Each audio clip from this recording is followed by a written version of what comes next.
todas y a todos, muchas gracias por acompañarnos el día de hoy. Mi nombre es Emilio Salinas y soy ayudante del Centro de Derecho Ambiental de la Facultad de Derecho de la Universidad de Chile. Esta actividad se desarrolla en el contexto de la 10ª Jornada de Derecho Ambiental, organizada por el mismo centro de estudios, que se llevarán a cabo los días miércoles, jueves y viernes de esta semana. Quiero saludar a los presentes, pero especialmente a los expositores que nos acompañan, que son Isis Riquelme, activista climática, innovadora social y embajadora del Acuerdo de Escazú; Alan Carvajal, abogado de la Universidad de Chile con experiencia en conflictos socioambientales; y Valentina Álvarez, estudiante de Derecho de la Universidad de Concepción y ayudante del programa de Derecho, Ambiente y Cambio Climático de la misma casa de estudios. Les agradezco el haber aceptado nuestra invitación bueno, estamos muy contentos de contar con su presencia. La actividad de hoy tiene como objetivo reflexionar sobre la importancia de los derechos de acceso a la información, participación y justicia en asuntos ambientales, junto con realizar un breve análisis crítico del diseño institucional de la participación, planteando sus valoraciones y desafíos. La actividad se estructurará de la siguiente manera. En primer lugar, expondrá Isis Riquelme, luego Alan Carvajal y finalmente Valentina Álvarez. Para ello, cada uno tendrá 10 minutos y más tarde daremos paso a las preguntas del público para terminar con las reflexiones finales de nuestros expositores. Antes de continuar, quisiera invitarlo e invitarla a revisar la revista editada por el Centro de Derecho Ambiental, cuyo nombre es Revista de Derecho Ambiental, en la página web del centro, y compartir con ustedes que estamos celebrando que hace algunas semanas hemos sido indexados en Cielo, indexación que se suma a la adscripción que ya teníamos en la base de datos Scopus. La revista de Derecho Ambiental es una publicación en español, semestral, editada y publicada por el Centro de Derecho Ambiental de la Facultad de Derecho de la Universidad de Chile. Su misión es contribuir al desarrollo, debate y difusión del derecho ambiental mediante la publicación periódica de artículos científicos. También les quisiera dejar invitados a las cuartas jornadas del régimen jurídico de las aguas, cuyo enlace de inscripción lo pueden encontrar en las redes sociales del Centro de Derecho Ambiental. Y bueno, para continuar, le dejo la palabra a Isis Riquelme. Bueno, yo soy Isis Riquelme, soy activista socioambiental desde que tengo 14 años. También soy innovadora social y fui reconocida este año como embajadora del Acuerdo de Escazú. Dentro de las cosas que a mí me ha tocado ver y por las cuales luchar, fue el tema de echado carbón para ponerle fin a las zonas de sacrificio de las termoeléctricas en Chile, el TPP-11 también, Noa Dominga, y también soy creadora de la campaña Salvemos el Pacífico, que es para evitar que Japón deseche agua nuclear al océano Pacífico en marzo del 2023. Así que esas son por lo menos las trayectorias y lo que me he especializado en temas de conflictos socioambientales. Y bueno, para partir, yo tenía 9 años, soy de Valparaíso originalmente, ahora vivo en Santiago, cuando supe lo que era una zona de sacrificio ambiental viviendo en Valparaíso, por el tema de que en la radio y en las noticias pasaban la contaminación que ocurría en Quintero Puchuncaví, y los niños no tenían un ambiente sano, donde vomitaban. También en ese tiempo mis papás me hablaron de que existía el caso de los hombres verdes, que son estos hombres que después de haber ejercido toda su vida en las termoeléctricas, al morían prematuramente por cáncer y enfermedades afines. Dentro del cuerpo, las autopsias se veían de color extraño por la cantidad de metales que tenía su cuerpo. Y esto mismo también pasa con los mismos alimentos y los animales que son de la zona de Quintero Puchuncaví. Una zona altamente contaminada no solo por el carbón, sino porque hay otras 13 compañías que no son Ventana 1 ni Ventana 2, que emiten metales pesados al ambiente. Y esto llega a toda la región, no solamente que se centraliza ahí, esa es la parte donde lo viven más fuerte y lo sufren, pero Valparaíso es el lugar donde hay más conflictos socioambientales y donde se vive también de forma violenta el ser activista socioambiental. El Tratado de Escazú, cuando yo lo empecé a conocer, que fue alrededor del 2016, me hacía mucho sentido por la necesidad que produce para la sociedad un tema tan básico como poder manifestarse, poder intervenir en tratar de cuidar el medio ambiente, que a la vez sostiene otros derechos, como el derecho a vivir, el derecho a la salud y el derecho a la alimentación, que sin estos derechos de medio ambiente que ejercemos los defensores ambientales y que puede ejercer cualquier ciudadano, no se pueden sostener. El primer indicio que tuvimos de que esto empezara a ocurrir fue la Declaración de Medio Ambiente y Desarrollo de Río de 1992, que lo que nos estableció y que fue la base para Escazú que en lo medular el mejor modo de tratar cuestiones ambientales es con la participación de todos, y que para ello toda persona deberá tener acceso adecuado a la información y deberá proporcionarse acceso efectivo a los procedimientos judiciales y administrativos pertinentes. Y el segundo indicio que después tuvimos de esto fue en 1998, en Aarhus, Europa, es como el acuerdo de Escazú, pero el equivalente en Europa. Y ellos ya vienen con más de 24 años desarrollando un acuerdo vinculante, obligatorio para todos los países de Europa en asuntos ambientales, porque se dieron cuenta, y es muy transparente, que los derechos humanos y los derechos ambientales están interconectados, y que si no ejercemos bien los derechos ambientales, de los derechos humanos no se pueden tampoco cumplir.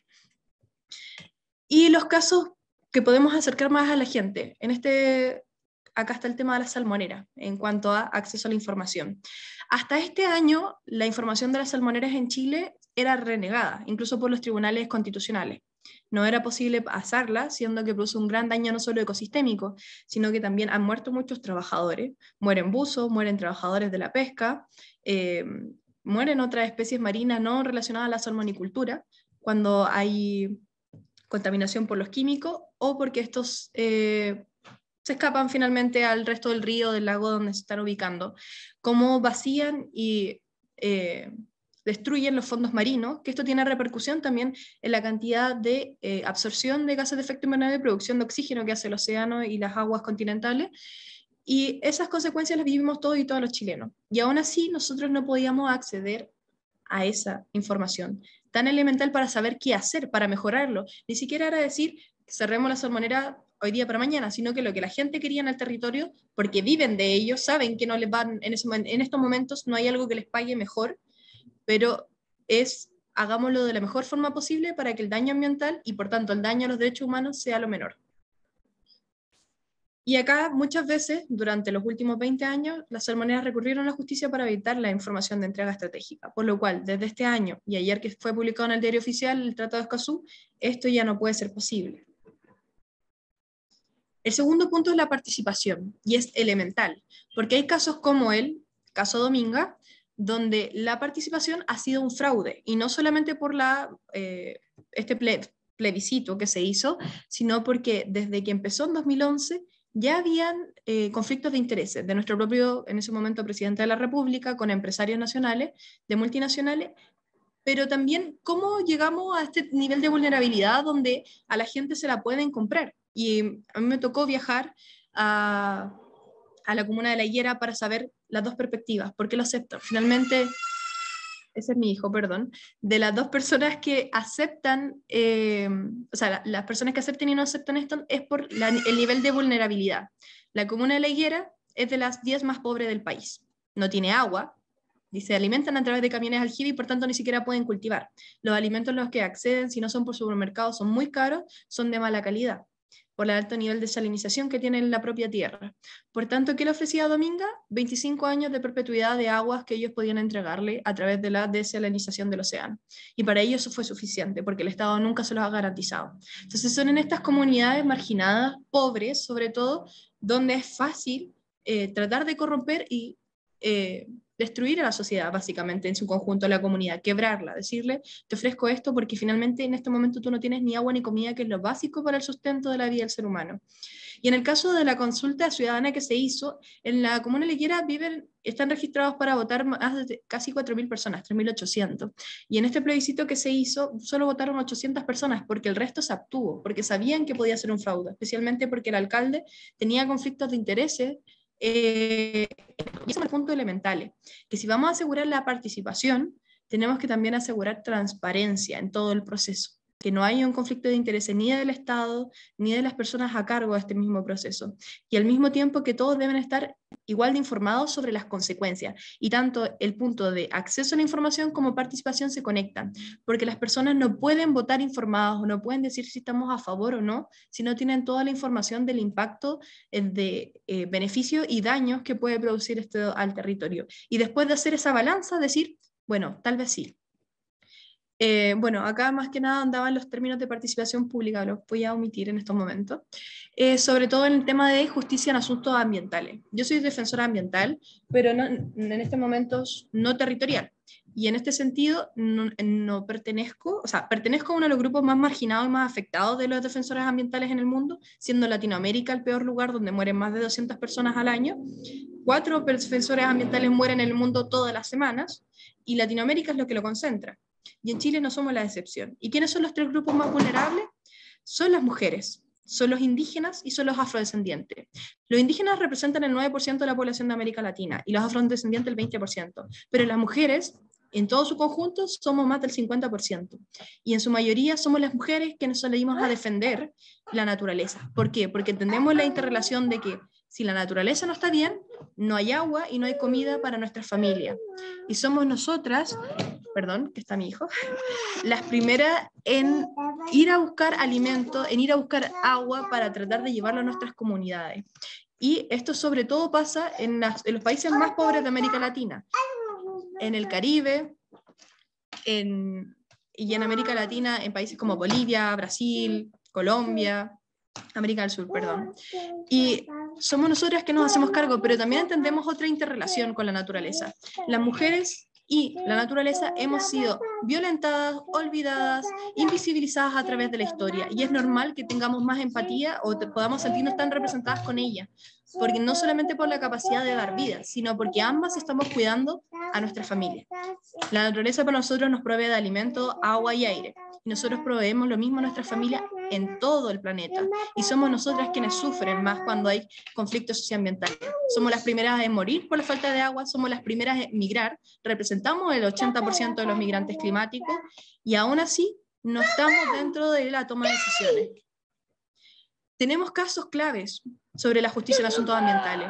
Tenemos a Macarena Valdés, a Nicolás Quintrenman y a Alejandro Castro, que los casos no fueron clarificados, donde no tenemos transparencia exactamente de qué fue lo que pasó y quiénes son los culpables. No podemos apuntarlo, solo hay susurros porque la justicia no ha llegado a ese punto, y esa es una de las debilidades del Estado, que hoy día quienes mandan a matar a los defensores ambientales son parte de las empresas más importantes del país, porque somos un continente que depende del extractivismo, y quienes defendemos y cuidamos el territorio estamos contra este sistema económico, porque estamos viendo que produce más daño que beneficios a largo plazo. Pero hoy en día también hay un montón de otros defensores, como el resto de mis compañeros de embajadores del acuerdo. Tenemos a Loreto Yauca, tenemos a Lorena Donaire, a Bárbara Banqueta, a Juan Carlos de Defendamos Chiloé, a Cata Alonso, a las defensoras de Laguna Verde, a Uriel González, a Mondaca y a las hermanas Vilche. Y todos ellos ya han sufrido amenaza o ni siquiera pueden conseguir trabajo. Un asunto súper básico, el Estado no puede garantizar a los defensores ambientales conseguir trabajo porque en sus territorios, sobre todo en las zonas rurales y costeras, se los reniegan por parte del Estado y por parte del sector privado.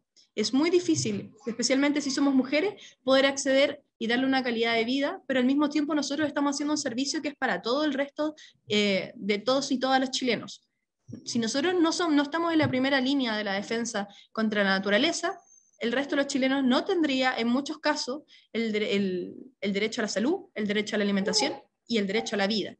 Cata Alonso ha sido histórica por el tema de que ha estado luchando durante los últimos 20 años por no permitir que su zona siga siendo una zona de sacrificio ambiental, donde el Estado decidió básicamente decir, aquí vamos a poner las industrias y esta población no importa por sobre el resto del país, porque es así.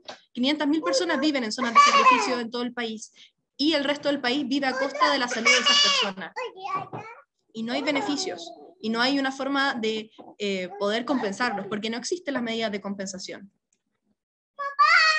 Y acá es el punto de analizar por qué son tan importantes, y es porque los derechos de acceso constituyen parte central de la relación entre medio ambiente y derechos humanos. El acceso a la información, la participación y la justicia en asuntos ambientales producen políticas ambientales más transparentes y mejor informadas, lo que contribuye a la protección ambiental, que es a su vez un elemento clave para la realización de otros derechos humanos, como hablé antes, como el derecho a la vida, a la salud y la alimentación. Si los defensores ambientales, sobre todo que en la mayoría del mundo, son indígenas y son mujeres, el resto sufre las consecuencias. Por tanto, el Estado y el resto de nuestros compatriotas ciudadanos deberían garantizarnos por lo menos la seguridad de poder vivir y de poder conseguir trabajo y la realización personal. Y en el caso de Chile, creo que hay muchos beneficios para el país. El acuerdo avanza en formar buenas prácticas para las empresas. Esto se aborda... Hijo, se abordan el acceso a la información Y eso nosotros en estos momentos no lo tenemos completamente. O sea, recién este año podemos acceder a la información de la salmonera. Y durante años nos negamos a firmar Escazú. ¿Por qué? Porque habían conflictos de intereses, porque había un miedo detrás de empresas y del Estado de saber realmente que las personas supieran cuáles eran las buenas y malas prácticas.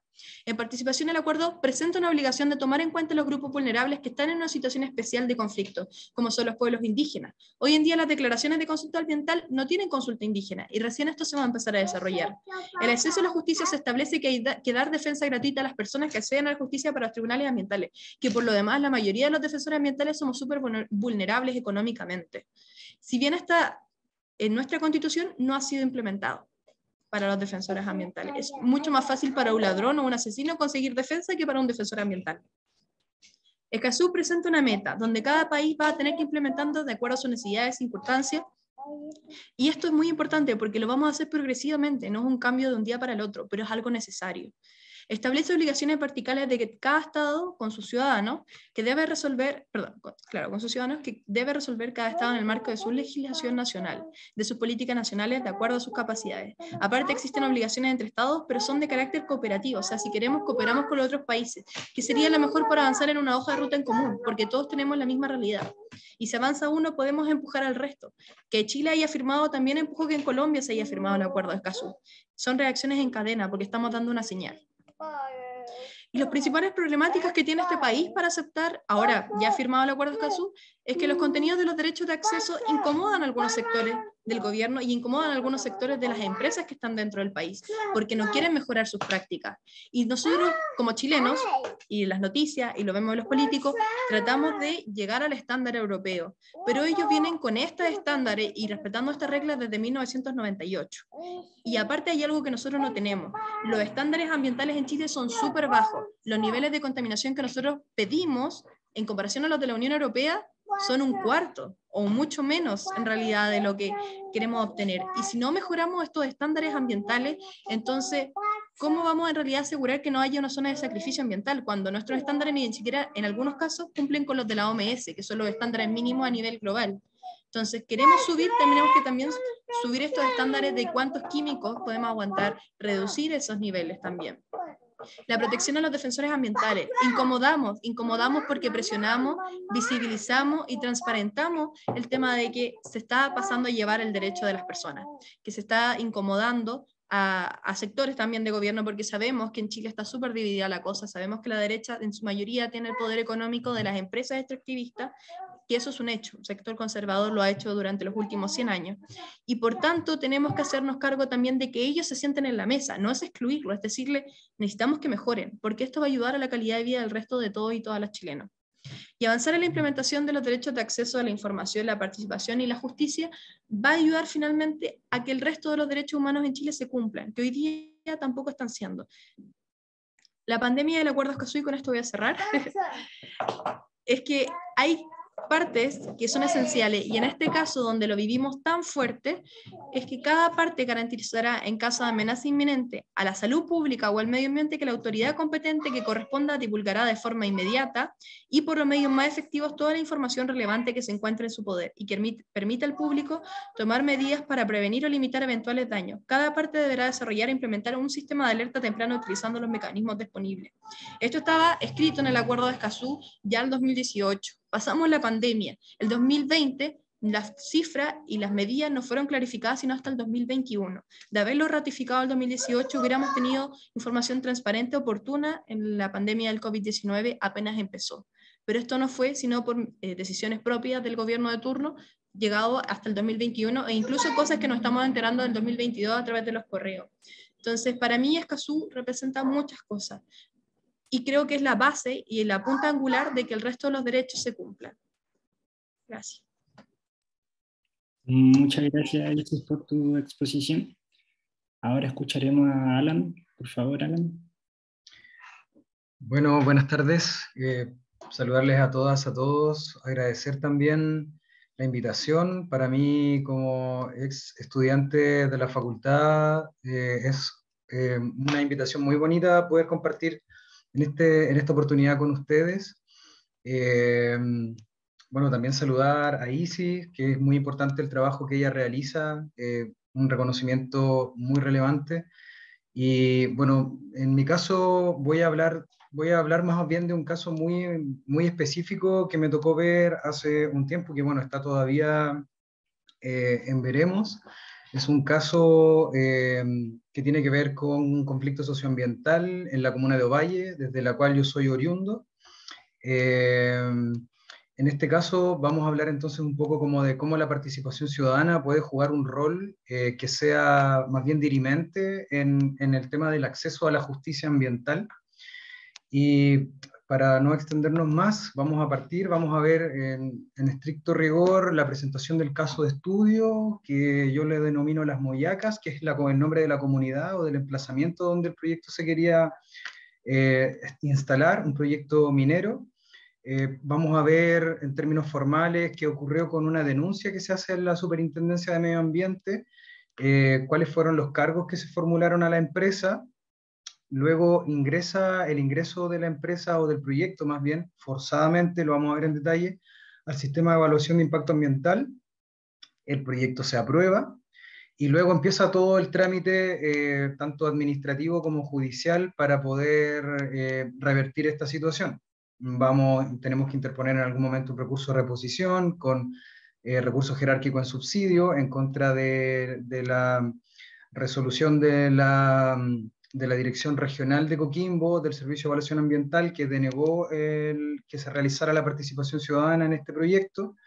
Después, luego de eso, tenemos que recurrir de acción de protección a la Corte de Apelaciones de La Serena, finalmente a la Corte Suprema, y se termina reevaluando este proyecto y con un giro bien inesperado que lo vamos a ver, o sea, esperado para nosotros, pero inesperado en virtud de cómo se fueron dando las cosas, que lo vamos a ver en detalle. Bueno, primero que todo, este caso es como les comentaba, un proyecto minero que se llama San Cayetano. Ustedes lo pueden buscar en la página del Servicio de Evaluación Ambiental, que es sea.gov.cl. Pueden ingresar ahí minera o San Cayetano, región de Coquimbo, minería, declaración de impacto ambiental, y les aparece todo el expediente de evaluación ambiental del proyecto. Este proyecto se pretende instalar en la comuna de Ovalle, región de Coquimbo.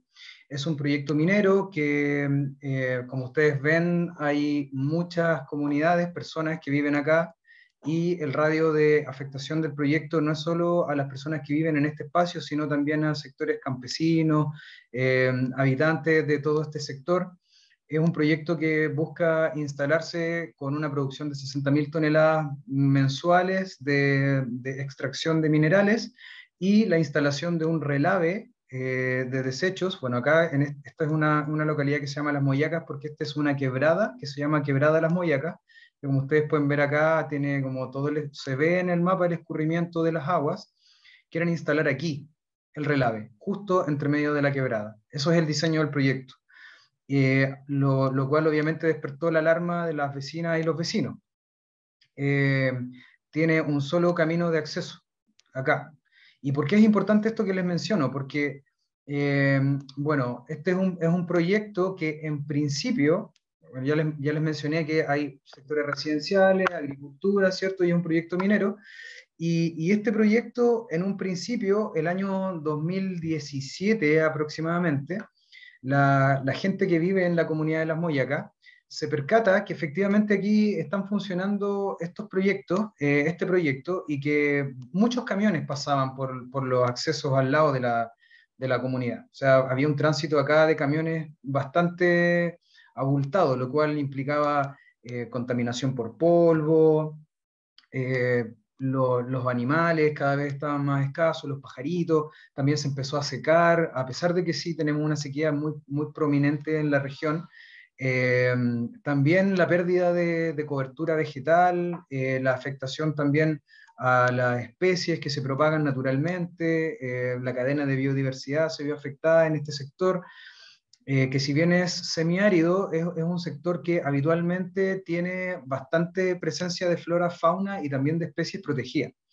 Entonces, bueno, las personas que se vinieron a vivir a estos lugares, que son generalmente personas adultas mayores, que de alguna manera se fueron a vivir a un sector un poco más alejado de la ciudad para tener un poco más de tranquilidad, siempre, esto hay que decirlo, siempre supieron que iban a colindar con el proyecto minero. Sin embargo, este proyecto minero cada vez se empezó a ampliar más, y las afectaciones a las personas empezaron también a aumentar. Y eso generó precisamente que a las personas le cupiera la inquietud de qué es lo que estaba pasando, por qué, si supuestamente esto eran puros proyectos chicos, eso fue lo que se supo cuando ellos compraron los terrenos, por qué se estaba sacando, extrayendo tanto minero. Y gracias a esa inquietud se desarrolló una investigación a la titularidad de las distintas concesiones mineras que se ubicaban en este lugar, y nos dimos cuenta que estaban varias, eran como 10 más o menos, y estaban todas a nombre de distintos titulares.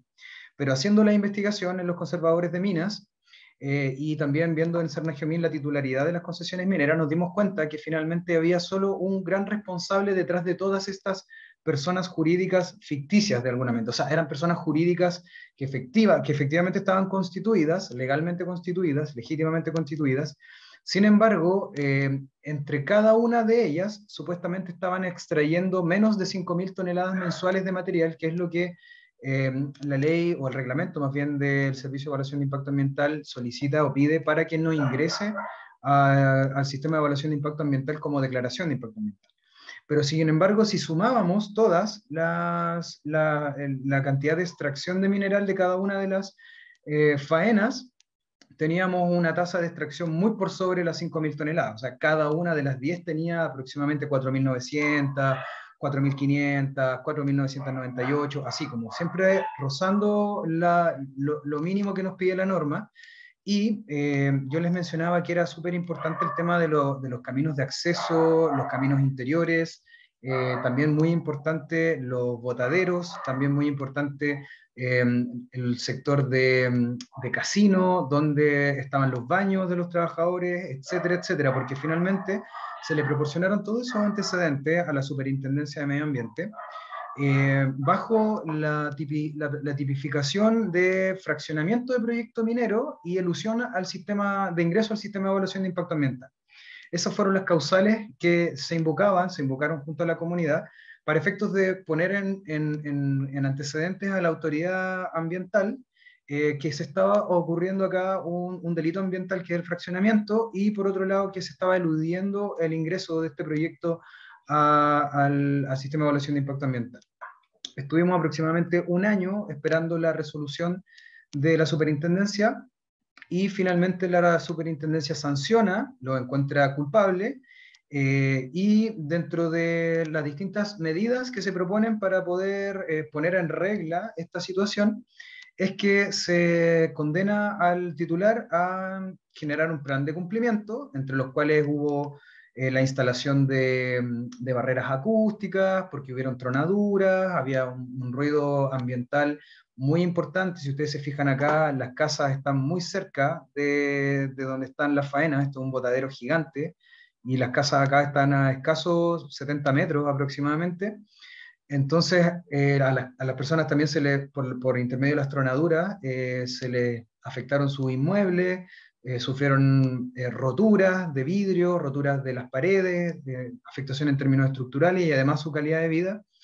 Y por otro lado, también dentro de las sanciones del plan de cumplimiento es que se humecten los caminos para efecto que los camiones no vayan a levantar tanto material particulado que contaminaba el sector.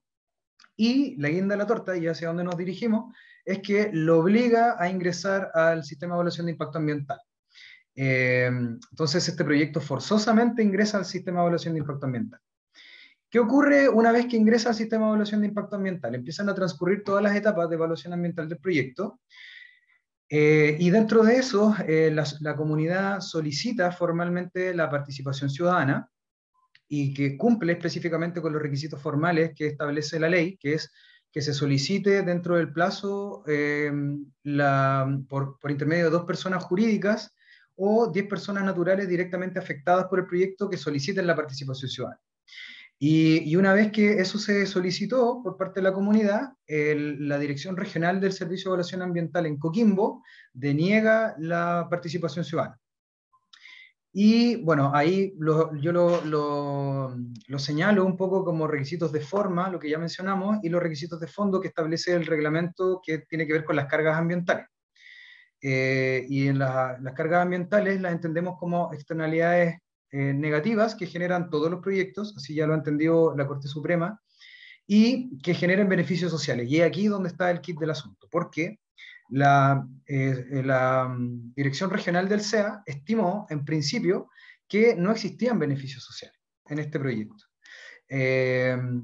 Entonces, bueno, dentro de las primeras respuestas que otorga en su resolución la Dirección Regional del Servicio de Evaluación Ambiental, es que no estima la Dirección Regional que el proyecto, dice textualmente, el proyecto San Cayetano no genera cargas ambientales para las comunidades próximas. Y luego dice que en la letra B de esta resolución, del punto 5, que en el artículo 94 del reglamento del SEIA, se dice que se considera que generan cargas ambientales únicamente los proyectos, y esto es muy importante porque citaron esta norma que dice que solo generan cargas ambientales únicamente los proyectos o actividades cuyas tipologías corresponden a las letras, etcétera, o el artículo 3 del reglamento, que contengan partes, obras o acciones a las que apliquen dichas tipologías, así como cualquier otro proyecto o actividad cuyo objetivo consiste en satisfacer necesidades básicas de la comunidad, tales como proyectos de saneamiento, agua potable, energía, entre otros. Entonces, para el Servicio de Evaluación de Impacto Ambiental, primero, dice que este proyecto, el proyecto minero, no está contenido dentro de las tipologías que se citan en el artículo 94 del reglamento. Y eso a nosotros nos llamó profundamente la atención porque cuando dice únicamente, citó una norma que está desactualizada. El año 2014 se había modificado precisamente el tenor de este artículo, en donde se extrajo la palabra únicamente, precisamente para no inducir al error del intérprete, en el sentido que el legislador está entendiendo que la interpretación tiene que ser amplia, no restrictiva. ¿Por qué? Porque la participación ciudadana también entiende nuestro sistema, nuestro ordenamiento jurídico, que se tiene que facilitar hacia la comunidad. Es muy importante porque se entiende también que no podemos todavía a esta altura de la historia seguir postergando a las comunidades que son las que principalmente soportan los impactos de los proyectos que se quieren instalar en sus territorios. Entonces, a pesar de eso, el proyecto se aprueba, o sea, la Comisión de Evaluación Ambiental Regional de Coquimbo, el año 2020, aprueba este proyecto sin participación ciudadana, le otorga resolución de calificación ambiental favorable y el proyecto empezó a instalarse. O sea, se iban a empezar a construir ya las obras que precisamente le iban a permitir explotar la cantidad de minerales que habían propuesto y también construir el relave y las otras instalaciones. Ante eso, precisamente nosotros nos dimos cuenta que, bueno, por un lado, alegamos en el recurso de reposición que se estaba citando una norma desactualizada y que la interpretación era restrictiva, y la Comisión Regional, o sea, perdón, en la Dirección Regional del Servicio de Evaluación Ambiental nos dijo que no, que esta era la interpretación correcta la que ellos estaban sosteniendo, y por ello también nosotros interpusimos recurso jerárquico en subsidio del recurso de reposición, y la Dirección Nacional del Servicio de Evaluación Ambiental en ese momento también nos deniega la participación ciudadana, entendiendo que en este caso los proyectos mineros no generan beneficios sociales. Ese fue el gran argumento de ellos para poder sostener la negativa a otorgar participación ciudadana a la comunidad, siendo que se había solicitado de manera formal cumpliendo los requisitos que la ley establece. Bueno, en ese momento... Se acabó el tiempo, pero para que vayas cerrando. Sí, me queda súper poquito. Bueno, ante eso nosotros tuvimos que interponer un recurso de protección ante la Corte de Apelaciones de La Serena por infracción a las garantías constitucionales de igualdad ante la ley y el derecho a vivir en un medio ambiente libre de contaminación, y la Corte lo rechaza. Ante eso tuvimos que recurrir de apelación a la Corte Suprema, y es finalmente la Corte Suprema la que acoge el recurso, revoca la sentencia apelada, considera ilegal e ilegítimo el actuar del Servicio de Evaluación Ambiental Regional y Nacional, y ordena retrotraer la evaluación ambiental del proyecto y realizar la participación ciudadana, la cual finalmente se realiza el año 2022. Se presentaron más de 500 observaciones de participación ciudadana, el proyecto fue reevaluado y fue muy importante que la participación ciudadana, las observaciones hayan sido tomadas en consideración porque permitieron poner en en la órbita de la autoridad ambiental, en términos generales, ya sea la DGA, el MOP, etcétera, todos los organismos con competencia ambiental, muchas falencias que el proyecto tenía, lo cual hace que finalmente el proyecto se rechace. Y en este momento actualmente se encuentra en el Servicio de Evaluación Ambiental Nacional con un recurso de reclamación que interpuso el titular, ya que, claro, en un momento él se vio con el proyecto aprobado y en este momento el proyecto está rechazado, entonces él está alegando que hay alguna inconsistencia en la evaluación ambiental del proyecto, por lo tanto está ejerciendo las acciones legales pertinentes. Eso en términos muy generales. Muchas gracias. Muchas gracias a ti, Alan, por tu interesante exposición. Bueno, ahora le toca a Valentina, por favor. Bueno, quisiera saludar a todos los que se encuentran aquí, los que asisten a esta mesa de discusión y especialmente a Bernardita Cuevas, que fue la que me invitó a esta mesa de discusión. Bueno, yo me llamo Valentina Álvarez Huerta, como pueden ver, soy estudiante de quinto año en Derecho en la UDEC y he preparado una exposición para el día de hoy. Siguiente, por favor. El tema que nos convoca hoy son los derechos de acceso a la información, participación y justicia en asuntos ambientales y su integración a la institucionalidad chilena.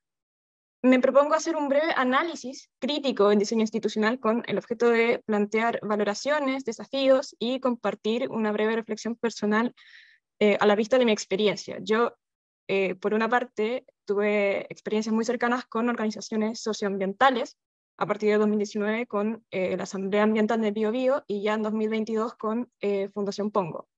Y también 2020, 2021 y 2022 fui asesora de Bastián Lavé, que fue un convencional constituyente. Siguiente. Primero quería hacer un pequeño repaso conceptual. Como algunos sabrán, los derechos de acceso tienen su antecedente en la Declaración de Río, que reconoció expresamente que el mejor modo de tratar las cuestiones ambientales es con la participación de todos los ciudadanos interesados. Y posteriormente esta declaración se convertiría en el antecedente inmediato, directo, del Acuerdo de Escazú, que fue adoptado en 2018, si no me equivoco, y fue suscrito por Chile en marzo de este año, y cuyo objetivo consiste fundamentalmente en garantizar el derecho de todas las personas a tener un acceso a la información de manera oportuna y adecuada, a participar de manera significativa en las decisiones que afectan sus vidas y su entorno, y a acceder a la justicia cuando estos derechos han sido vulnerados. Siguiente.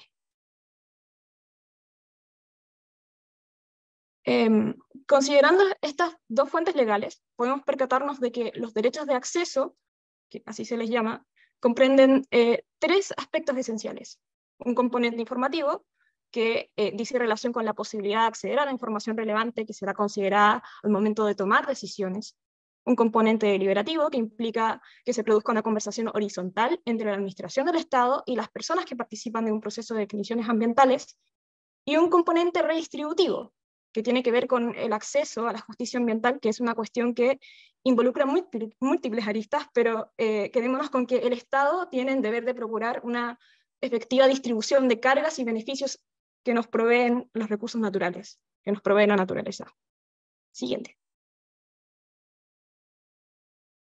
Nuestra legislación se hace cargo de los deberes que imponen estos derechos por medio de algunos de los siguientes órganos, instituciones y mecanismos. En primer lugar, en lo concerniente al acceso a la información ambiental relevante, puede destacarse la labor de la Superintendencia de Medio Ambiente o la importancia de instrumentos de gestión como el Sistema Nacional de Información Ambiental. El problema radica en que, si bien la ley acuña un concepto general de derecho de acceso a la información ambiental, no se establece un mecanismo especial para concretarlo, y en la práctica esto es una labor que es asumida por el Consejo por la Transparencia, que es un organismo que no está especializado en materia ambiental. Y en este sentido adquiere relevancia la necesidad de disponer de un procedimiento especial de acceso a la información ambiental encargado de un órgano especializado. Y también es necesario eliminar los obstáculos que han surgido en el ejercicio de este derecho. Siguiente. En segundo lugar, en lo relativo al acceso a la participación en discusiones de asuntos de relevancia ambiental, la Ley 19.300, la Ley de Bases Generales de Medio Ambiente, se refiere a este aspecto como un principio, lo que ha en cierta forma favorecido su desarrollo en la legislación chilena. Y por estas razones que pueden destacarse varias manifestaciones de este principio, como el caso del Servicio de Evaluación de Impacto Ambiental e incluso los planes reguladores comunales. En todo caso, pueden apreciarse diversas barreras artificiales que complejizan la satisfacción de este derecho, como la no debida consideración de las observaciones ciudadanas y las asimetrías existentes entre la información que tiene la comunidad, la administración y el titular del proyecto. Y por otra parte, una parte muy importante, crítica, es que existe una gran desconfianza hacia la institucionalidad ambiental chilena. Después quiero hacer un detalle al respecto. Siguiente diapositiva, por favor. Y finalmente, en relación con el acceso a la justicia ambiental, destaca la importancia de normas estrictamente ambientales como la Ley de Bases Generales de Medio Ambiente y la labor desempeñada por organismos como el Ministerio de Medio Ambiente, Sistema de Evaluación Ambiental, la Superintendencia de Medio Ambiente y los tribunales ambientales, por supuesto. Y también algunas normas de derecho administrativo que son también de constante aplicación en materia ambiental. Pero en este caso también pueden identificarse varias críticas vinculadas con la asequibilidad a la justicia, dada su complejidad técnica y su costo monetario, la existencia de una legitimidad activa restringida, en el sentido de que no se permite la tutela del ambiente en su dimensión colectiva, y la ausencia de mecanismos eficientes que permitan llevar a la práctica lo ordenado por los tribunales. Eso es lo que yo pude recabar en mi labor como asesora constituyente durante esas reuniones eternas con diversas organizaciones también, con otros constituyentes, discusiones muy enriquecidas, por supuesto, cuestionándonos una y otra vez cómo debería quedar, cómo sería la mejor fórmula, investigando, leyendo. Esas son algunas de las cuestiones que puedo compartir como, por una parte, diagnóstico y desafíos que existen actualmente en el modelo institucional ambiental chileno. Eso por una parte. Ahora, en relación a mi experiencia trabajando con organizaciones socioambientales, bueno, comentar que sigo siendo parte de la Asamblea Ambiental de Biobío, que salió del calor de la revuelta de octubre de 2019, y fue un espacio muy bonito, un espacio construido desde la solidaridad, la autogestión, y en el que tuve la oportunidad de conocer a muchísima gente, cerca de 100 personas, yo creo que eran más de 100 personas, de distintas edades, de distintos sectores productivos.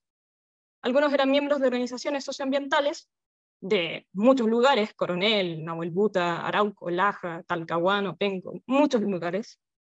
Y otros eran miembros de carreras profesionales o carreras técnicas que estaban interesados en el tema y como carrera se unieron a un pequeño grupúsculo y asistían a las asambleas regularmente.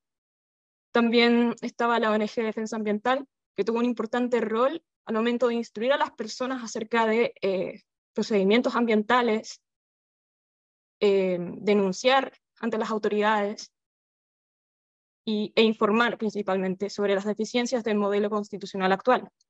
Porque el objetivo de la Asamblea Ambiental finalmente fue estructurarse en una cierta orgánica que, bueno, se dividieron en comisiones.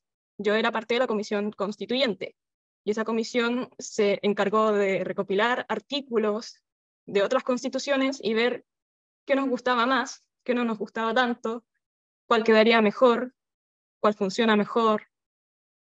Fue un trabajo grande, muy extenso, pero también muy bonito. Y finalmente yo después, con esa mochila, con todos esos conocimientos, fui a ayudarle a Bastián. Bastián también era parte de la Asamblea Ambiental. Ahí lo conocí y me convertí también en su asesora. Algunas impresiones que me quedan de esa experiencia fue que, por una parte, como se mencionó antes también, existe un gran desprestigio, una enorme desconfianza por la institucionalidad ambiental chilena. Y eso es horrible. Y es tanto el problema que incluso aunque las instituciones hagan algo bueno, no es ponderado de buena manera, porque ha pasado tanto tiempo en que se siente como que han sido cómplices de un deterioro ambiental constante, que en realidad no se ve como que fuese algo bueno. También destacaba el que la mayoría de las personas que eran parte de ese grupúsculo no eran afines a ningún partido político. En general les provocaba un rechazo cualquier sector político. Y otra cosa que me llamó la atención es que habían personas que estaban instruidas respecto a sus derechos ambientales y tenían un conocimiento más o menos bueno en ese sentido. Pero eso no porque la institucionalidad ambiental chilena se haya hecho cargo de eso, no es que les hayan instruido de alguna manera, sino que eran las propias organizaciones las que se iban informando, se iban organizando,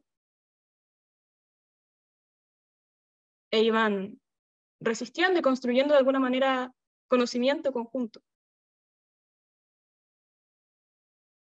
Me quedan 2 minutos todavía. En ese sentido, es un avance loable el sistema de certificación ambiental municipal, que suple de alguna manera esta deficiencia que tiene el SEA, de que no representa totalmente a todos los actores de la ciudadanía y no los incorpora en una etapa temprana. Y a decir verdad, me entristeció mucho que el proyecto de nueva constitución no se aprobara, porque al menos en esta parte, si bien podía tener algunas pifias, era bastante fuerte. Recuerdo que el artículo 154 garantizaba expresamente el acceso a la democracia ambiental, que eso ya comprende esos 3 aspectos: la participación, la información y la justicia. Pero además, en otro artículo se especificaba que las personas tenían acceso a la justicia ambiental. Esperemos que en un proyecto venidero eso se conserve, se mejore, pero no retrocedamos. Esas son como mis reflexiones. Muchas gracias, Valentina, por tu exposición. Bueno, con esto damos por finalizada la primera parte de esta mesa. Muchas gracias a los panelistas por sus interesantes reflexiones. Ahora abriremos una ronda de preguntas que podrá realizar el público presente, ya sea a un panelista en particular o a todos. Cada uno tendrá unos breves minutos para responder. Les pido por favor que escriban la pregunta a través del chat o bien solicitando la palabra a través de las reacciones del Zoom. Por lo pronto, podemos partir por la pregunta de Diego Valle, que dice: hola, compañeros. Sería importante que hablemos de la importancia de la conformación de mesas de gobernanza ambiental en todos los territorios para el trabajo que se realice incluso en el sistema de evaluación de impacto ambiental. Saludos desde Antuco, Biobío. Me imagino que esa va para todos los expositores. También por mientras, y aprovecho de leerla, una pregunta de Felipe Merino para los 3 expositores, que dice: a la vista de nuestra actual situación de los derechos de acceso que forman parte del principio de democracia ambiental, ¿cuál creen que son los cambios legislativos más urgentes que nuestro país necesita? No sé quién quiere partir con cualquiera de las 2 preguntas. ¿Isis? Dale. Sí, ahí lo abrí. Sobre la pregunta de cuáles son los cambios legislativos más urgentes, desde las organizaciones donde yo trabajo, que son como embajadora de Acuerdo Escazú, Fridays for Future Chile, It's Now y Tremenda Chile, creemos que hay 2 que son puntuales, necesarios, que tenemos que avanzar. Ya ratificado el acuerdo, que es la Ley de Defensores Ambientales, para dar garantías para el pleno desarrollo y goce de manifestarse pacíficamente, para poder desarrollarse, para no sufrir amenazas y que esto quede sin consecuencias, y que cuando ocurran casos de violencia o incluso muerte contra activistas sea investigado y se dé con los responsables, cosa que hoy día no está ocurriendo, como el caso de Uriel González y Lorena Donaire, que hoy día están vivos pero han sido agredidos, uno le quemaron su casa y al otro lo agredieron y lo torturaron, y aún no hay responsables. En el caso de Uriel, ya 2 años del suceso, y todavía no tenemos responsable de quién hizo eso, siendo que hay cámara y es uno de los casos más documentados respecto a cuántas pruebas físicas hay de los culpables. Entonces creemos que es un punto necesario para poder garantizar y implementar en toda su plenitud de acuerdo de Escazú y hacer las garantías de los derechos, o sea, ejercer los derechos ambientales, es asegurar que los defensores no vayamos a morir por hacer esto. Especialmente porque hoy día hay una nueva generación de jóvenes defensores ambientales que son menores de edad la mayoría y muchas veces cumplen con los cánones de las personas que más mueren, ser indígena, ser mujer o ser joven y ser indígena, como estamos expuestos finalmente. Y lo segundo es mejorar las normas de los estándares mínimos ambientales. Creemos que los estándares ambientales que exige Chile a las empresas son bajísimos y que aún así ellos tratan de hacer el mínimo. Por tanto, debemos subirlos por lo menos a los estándares de la OMS o algún día, como paulatinamente, llegar a tener los estándares que tiene la Unión Europea, que por eso ellos tienen mejor calidad de vida. Y también esto repercute, y eso es lo que hay que transparentar a la gente, que en peor calidad ambiental, peor calidad del aire, peor calidad del agua, contaminación en tus alimentos, producen enfermedades. ¿Por qué en Chile los últimos 30 años se ha disparado el cáncer y los problemas cardiovasculares? Porque también se ha disparado la contaminación en estos 3 ámbitos. Y por tanto tenemos que hacernos responsables. Por tanto, nosotros identificamos todos puntos, la ley de defensores y mejorar las normas de estándares ambientales. Y respecto a lo otro que decía mi compañero, que es, ¿cómo se llama esto?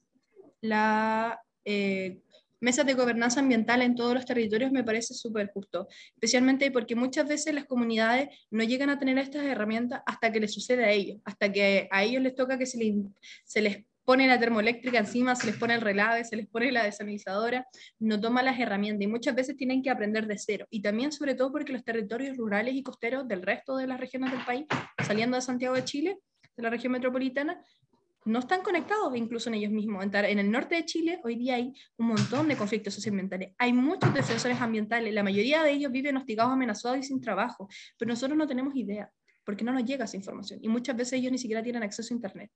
Entonces, producir estas mesas también aumenta y mejora el tejido social para apoyarse entre sí y especificar y darles a entender a los otros por qué defender esto va también a mejorar nuestra calidad de vida, tanto en la salud y en la alimentación. Hoy día creo que uno de los puntos fundamentales para el resto de la población que no es defensora ambiental es dar a conocer por qué al defender esto podemos implicar e impactar en el resto de la vida. Y eso es lo más importante, porque así cuando llegue el momento de la participación pública van a votar informados, sabiendo los pros y contras que tiene cada proyecto en su territorio. Que hoy en día eso en la práctica no pasa. La mayoría de la gente vota en ignorancia. Y la mayoría de la gente no sabe cuánto impacto tienen los proyectos de su territorio. La región metropolitana es una gran zona de sacrificio ambiental, pero aún así seguimos permitiendo que ocurra esto. Y no nos sorprendemos con los datos ni de las enfermedades cardiovasculares, ni la cantidad de abortos que tienen las mujeres espontáneos, ni de la cantidad de niños y niñas que nacen con problemas, malformación, síndrome de Down y problemas de aprendizaje por la alta contaminación atmosférica. E incluso la relación que tiene que Chile sea el tercer país con más suicidios del mundo después de Japón y Corea y cómo esto se relaciona a la contaminación atmosférica. Entonces hay muchos factores que no estamos investigando y que si solucionamos los problemas ambientales vamos a solucionar el resto de lo que hoy en día afecta y aqueja a Chile. Gracias, Sisis. ¿Algún otro quiere responder las preguntas? Alan, Valentino. Sí, si me permiten, muchas gracias. Comparto lo que mencionaba Isis, para aterrizarlo al caso puntual que les traje a colación en esta reunión. Yo creo que es muy importante que le perdamos el miedo a la participación de la gente en la discusión territorial, que le perdamos el miedo a la participación de la gente también en la evaluación ambiental de los proyectos. Generalmente se entiende que cada vez que hay participación ciudadana, los proyectos no se realizan, pero muchas veces los proyectos no se realizan no porque la gente se oponga, sino porque la gente visibiliza los problemas que los proyectos traen. Y muchas veces tiene que ver con las externalidades negativas, porque no se toman en consideración. Y es muy fácil, yo creo, caer en la trampa de estar precisamente evaluando los proyectos desde el computador en la oficina, en vez que ir al territorio y conversar con las personas y realizar de alguna forma, realizar una aproximación al proyecto, a la comunidad, a la biodiversidad que se encuentra donde el proyecto se va a instalar o se pretende instalar. Entonces, en términos de modificación legislativa, a mí yo soy muy de la idea que se extienda, por ejemplo, la participación ciudadana, así como ocurre en la evaluación ambiental de los proyectos, por ella, que también se le haga extensible a los proyectos por declaración de impacto ambiental. De hecho, existen instrumentos que se están utilizando hoy en día como la participación ciudadana temprana, etcétera. O sea, yo creo que hacia allá hay que seguir avanzando precisamente para incluir a las personas en la evaluación de los proyectos, incluir a las personas también en la discusión de cuáles son las vocaciones productivas de los territorios y también cuáles son las identidades culturales que se quieren mantener, que se quieren resguardar, cuáles son los acervos también de biodiversidad, etcétera, etcétera. Y con eso lo vinculo a la otra pregunta que tiene que ver con las mesas de gobernanza ambiental. Yo entiendo que acá en Coquimbo se conformó la mesa el año pasado y debiese estar en este momento trabajando precisamente en función de poder materializar o más bien diagnosticar cuáles han sido los avances desde que se conforma la mesa hasta el día de hoy para saber específicamente en qué han quedado, cuáles son las metas y hacia dónde se ha avanzado. Lo que sí tengo entendido es que este año se conformó también la mesa de gobernanza ambiental de borde costero, pero es una mesa birregional entre Atacama y Coquimbo, precisamente para poder poner en protección o ver cómo se gestiona más bien la protección de los hotspots de biodiversidad que existen en Dominga y en general en todo ese sector de borde costero entre la región de Coquimbo y la región de Atacama. Entonces, que participemos como habitantes de los territorios, que participen las comunidades, en conjunto con las autoridades del servicio público, en conjunto también con las vocaciones productivas de los empresarios, etcétera. Yo creo que encontrarnos en esos espacios de alguna manera nos permite mirarnos ya no como enemigos, sino como actores que de alguna manera pueden generar una simbiosis mutua, o sea, de beneficio mutuo siempre y cuando se respeten los derechos no solo de las personas, también del ecosistema, también de aquellos habitantes que no tienen voz y que de alguna manera necesitan también que sean tomados en consideración como el resto de los animales y el ecosistema. Eso. Gracias, Alan. Valentina, ¿tú no quieres profundizar, por ejemplo, en la problemática que significa el que el órgano encargado de asegurar el derecho de acceso a la información fuera el Consejo para la Transparencia o alguna otra iniciativa de implementación para el Acuerdo de Escazú? Estaba pensando, estaba escuchando a los exponentes, coincido, o sea, cuando mencionó Isis sobre los estándares mínimos, coincido totalmente con ella. Es vergonzoso los no estándares que tenemos en este país, que no exigimos a las empresas. Una cosa que me gustaba mucho de la Constitución, y que fue también muy crítica, la nueva Constitución que se rechazó desafortunadamente, era que era muy descriptiva, como que se hizo cargo de muchos problemas que veníamos arrastrando desde hace mucho tiempo, y por eso también creo yo que era muy descriptiva, era muy larga. Pero eso precisamente porque las personas que intervenían en esa instancia veían estas problemáticas y querían hacerse cargo de ellas, y vieron esta instancia como la oportunidad para hacerlo. Y claro, como no todos eran abogados, seguro que esto de la técnica no les hizo tanta gracia, porque vieron esta oportunidad y quisieron hacerse cargo de eso. Entonces es posible ver, a propósito de lo que decía Isis, en el proyecto de nueva constitución, que fue rechazado, muchos estándares y principios como la participación y el acceso a la información eran totalmente transversales, o sea, cruzaban educación, derecho a la eutanasia, derecho a la salud. Eso fue como lo que estaba pensando. Bueno, muchas gracias al público por sus preguntas y a los invitados por sus respuestas. Quisiera otorgarle unos breves minutos a cada uno de los expositores para que desarrollen un comentario o alguna reflexión final, ojalá en el mismo orden de las presentaciones. Si puedes partir, Isis. Bueno, muchas gracias por escucharme. así como yo soy una defensora juvenil, hay otros que vienen desde el año 60, de hecho, varios defensores ambientales en Chile que construyeron el camino para que hoy día haya una generación de jóvenes empoderados, sobre todo porque hoy día no solo son los conflictos socioambientales, sino que también es la crisis climática global que está aquejándonos, y que las consecuencias, siendo Chile uno de los países más vulnerables porque cumple con la mayoría de exposiciones a desastres naturales, se mezclan con estos conflictos socioambientales. Por tanto, hay una mayor vulnerabilidad. Y eso también ha hecho que los jóvenes nos demos cuenta de la necesidad de empoderarnos con los temas ambientales y de cómo afectan al resto de nuestra vida. Al mismo tiempo de que hay que juntar los dos factores que en Chile hoy día son graves para los jóvenes. Entre los 12 y los 25 años, la segunda causa de muerte a los últimos años es el suicidio. Y esto está muy relacionado también a cómo funciona la sociedad y los factores socioambientales que nos rodean. Y nadie se está haciendo cargo de ello. Incluso el presupuesto de salud mental es mínimo y muy pocos estudios en Chile hay sobre la interrelación entre medio ambiente y salud mental, pero en Europa están sumamente estudiados. Por tanto, hay que ir avanzando en estas políticas. Y el mismo tema de nacer en este ciclo, en este periodo tan conflictivo y de lo que va a ser a partir del 2030 para mi generación, produce que también los jóvenes se suiciden por ecoansiedad. Son temas que no se pueden olvidar y que Escazú también tiene que hacerse cargo, porque hay una generación entera de niños y niñas defensores ambientales que han tenido que salir a cuidar sus territorios y a exigir las mejorías ante ya las eventuales consecuencias que están sufriendo. Y en segundo es el tema de que no olviden a quienes nos protegen. Hay muchos defensores y defensoras ambientales, sobre todo de los pueblos indígenas. En nuestro caso, quienes más vulnerables es el pueblo mapuche, la gente que es pueblo mapuche y vive entre el Biobío y Araucanía. Están expuestos a la violencia policial solamente por el color de piel. Es parte de su vida el tema de la violencia. Los niños crecen en entornos violentos y ellos, parte de su cultura es respetar a la madre naturaleza. Y son los primeros en la lucha contra el cambio climático en el caso de nuestro país. Y no les estamos asegurando nada.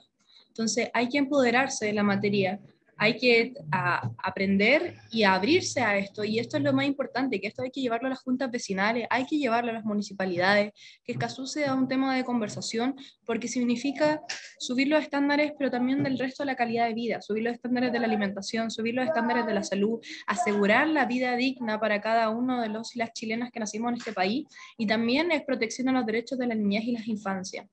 Eso. Muchas gracias. Gracias a ti, Isis. Alan, ¿tiene algún comentario final? Sí, compañeros, compañeras, agradecerles por la iniciativa, por la invitación, y bueno, plantear en este caso dos reflexiones como para despedirnos.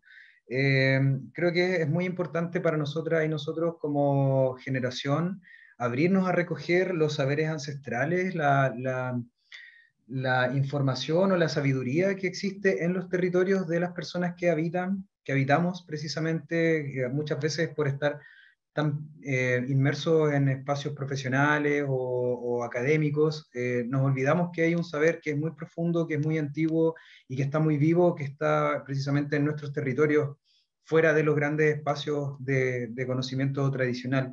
Entonces, desde ahí una invitación a que nos abramos a acoger ese tipo de sabiduría, porque eso precisamente de alguna manera nos va a ayudar siempre a poder conectarnos con nuestro entorno, y desde ahí empezar con los territorios, con las comunidades, a construir una gobernanza ambiental y una democracia ambiental que realmente sea participativa, acogiendo precisamente las distintas formas de vivir en los territorios, y no solo a propósito de un solo modelo que de alguna manera nos guía hacia el desarrollo.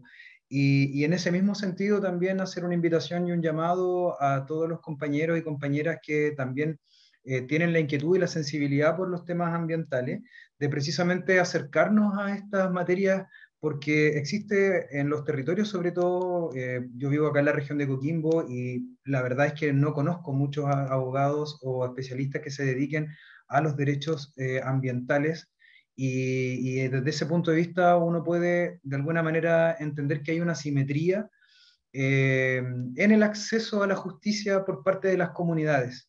Muchas veces son gente humilde, los miembros de las comunidades, campesinas, campesinos, gente de comunidades agrícolas, que tienen conflictos con empresas agrícolas muy grandes, con mucho poder adquisitivo y también político, Por otro lado, empresas mineras que también tienen mucho poder adquisitivo, político y de lobby, etcétera.